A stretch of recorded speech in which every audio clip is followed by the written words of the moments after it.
श्रोता मित्रों, आज नवरात्र का दूसरा दिन है। आज हम माँ दुर्गा के ब्रह्मचारिणी स्वरूप यानी कि माँ दुर्गा के शांतिपूर्ण रूप की पूजा करेंगे। माँ के ब्रह्मचारिणी स्वरूप को शास्त्रों में इस तरह परिभाषित किया गया है।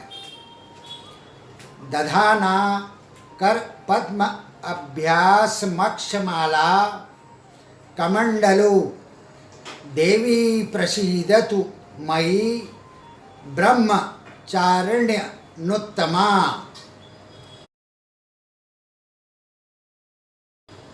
माँ दुर्गा की शक्तियों का दूसरा स्वरूप ब्रह्मचारिणी का है। यहाँ ब्रह्म शब्द का अर्थ तपस्या से है। ब्रह्मचारिणी अर्थात तप की चारिणी यानी कि तप का आचरण करने वाली।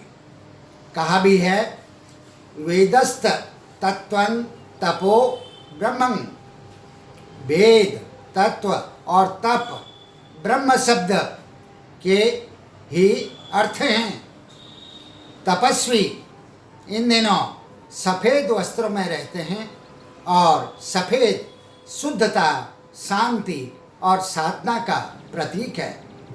अतएव ब्रह्मचारिणी देवी का स्वरूप पूर्ण ज्योतिर्मय एवं अत्यंत भव्य है।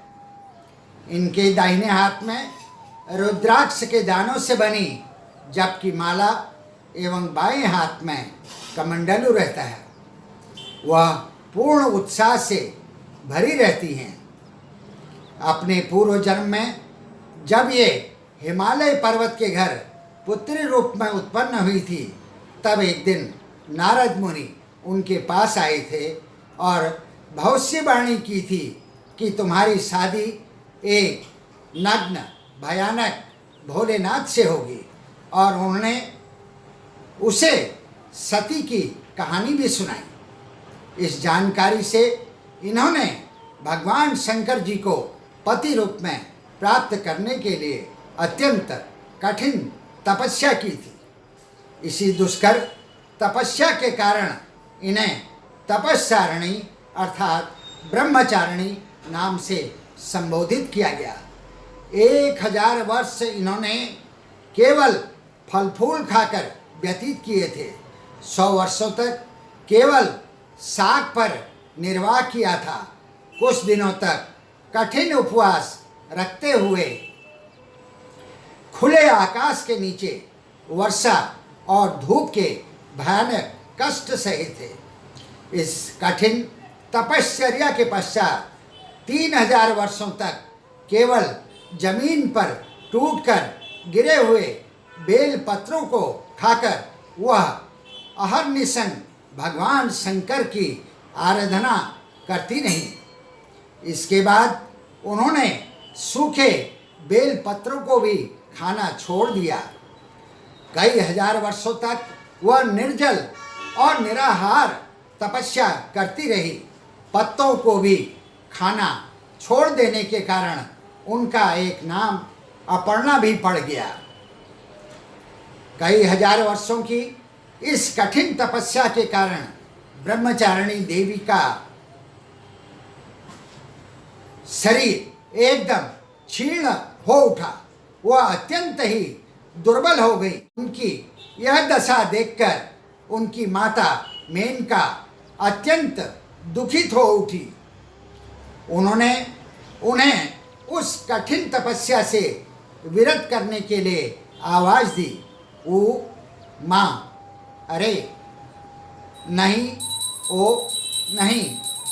तब से देवी ब्रह्मचारिणी के पूर्व जन्म का एक नाम उमा भी पड़ गया था।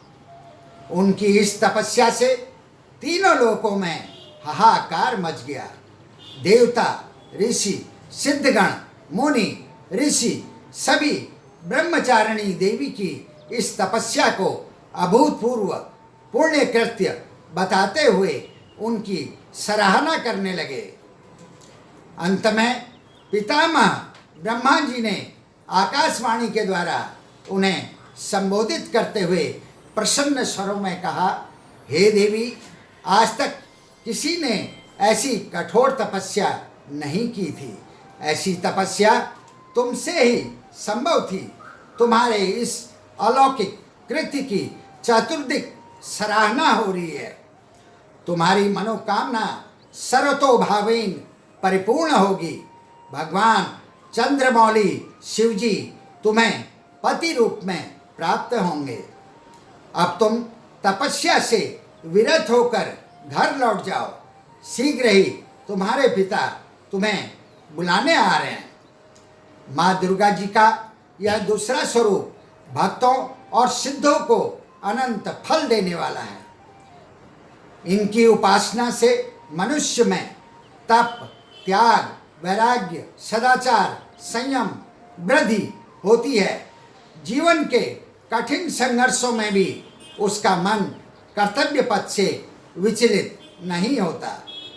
माँ ब्रह्मचारिणी देवी की कृपा से उसे सर्वत्र सिद्धि और विजय की प्राप्ति होती है। दुर्गा पूजा के दूसरे दिन इन्हीं के स्वरूप की उपासना की जाती है। इस दिन साधक का मन स्वाधिष्ठान चक्र में स्थित होता है। इस चक्र में अवस्थित मन वाला योगी उनकी कृपा और भक्ति प्राप्त करता है। ब्रह्मचारिणी देवी का मंत्र है, ओम देवी ब्रह्मचारिण्ये नमः। इस स्वरूप में माँ को गुलदाउदी के फूल पसंद हैं। परिवार के सदस्यों की दीर्घायु के लिए भोग के रूप में इस दिन चीनी अर्पित की जाती है।